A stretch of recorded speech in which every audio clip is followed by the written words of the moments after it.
car time, miscellaneous magic. So I was driving to work, and of course those downloads were just pouring in. When you're on your spiritual journey, it's kind of like a diagnosis, right? And what do I mean by diagnosis? It's an opportunity to get to the root of the cause, not just treat the symptom, right?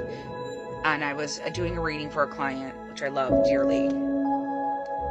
And she's a bundle of symptoms. But without the diagnosis, we can't get to the root or the cause of the symptoms. So when you go through a dark night of the soul, or you go through a spiritual awakening, it's your opportunity to get to the core, to get to the cause, so that you now understand the symptoms, you know how better to treat the symptoms, and you have kind of a diagnosis, right? It all goes hand in hand, because a lot of us spend a lot of time treating the symptom without deep diving to the cause. Sometimes finding the cause is hard. Sometimes getting the diagnosis is even harder.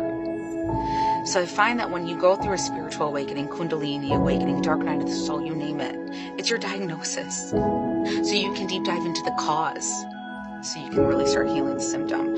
Otherwise, you're just putting that Band-Aid over things to help the symptoms, but you're not getting to the cause of it. So in a weird way, your spiritual awakening is kind of your diagnosis. Food for thought.